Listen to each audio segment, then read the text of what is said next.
Ferdinand Omanyala PRs, breaks his own Kenyan record, 6:54, and to do it, he beat Marcell Jacobs, who's a really good 60-meter runner, Olympic champion in the 100, who ran 6.57.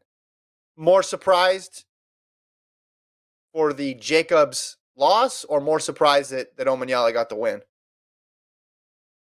Well, first thing I was very impressed with the photo finish. Omanyala took the photo finish seriously and turned it into a selfie finish where he was looking at the camera, tongue out. You never see, most photo finish camera shots are, weird. They're like distorted. It's like, all right, but this one, you can make that a profile pic. Like that's profile pic worthy.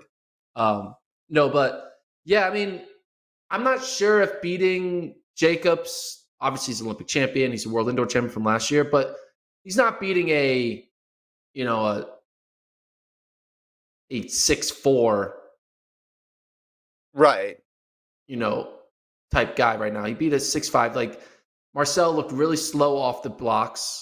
Looked really slow out of the blocks. The winning time is 6:54. I mean, we're seeing Rommel run 6:42s.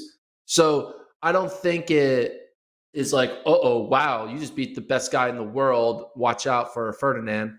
I do think Ferdinand is now, the past 2 or 3 years, has kind of cemented himself as like, I will make every world final and I will be in it potentially to,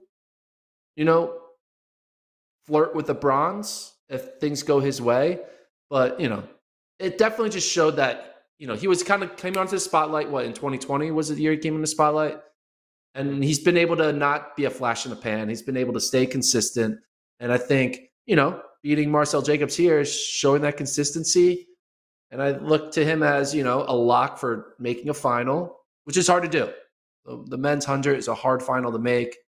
And it's kind of interesting when a man from Kenya, known for all their distance, is going to have a consistent presence in the 100-meter dash, which is pretty cool. So, yeah, Jacobs, my reaction to that is he's definitely not in his peak form, but he's not dead. He's not dying. But 6:57, I mean, a lot of college kids are running that.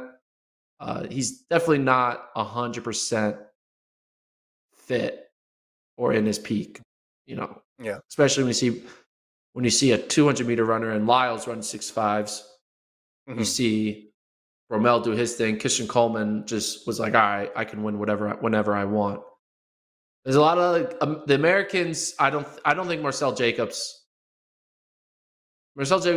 has a big hill to climb to get back into breaking up the U.S. runners and some of the Jamaicans, in my opinion. That hill just got a little steeper after watching this race. When you look at the 100, though, these are two of the top candidates to break up the U.S. sweep. Right? Like the list is not that. Seville. Listen, I mean, yeah, I'm a big Seville guy. Me too. Big Seville guy as well. I'll be the first one celebrating when he gets that medal. But Omanyala and Jacobs would be in the top 5 of candidates to break up the U.S. sweep. The rest of the world just does not have that many folks who could get into the low 9.8s, high 9.7s, right? So if you're talking about Curley, Coleman, Rommel, they all have that same PB. If any one of them runs near that, that should be enough. Omanyala, Jacobs, Grass, you're right, Seville, but it's a short list right now. The U.S. has 4 or 5 guys, I think, still in that top 10, wouldn't you say? If you're making the top 10 100 guys right now, you'd have the 3 medalists from last year. I think you'd have to include Lyles at this point too, right? Just because of his indoor exploits and the 1971. And then you might even throw in another.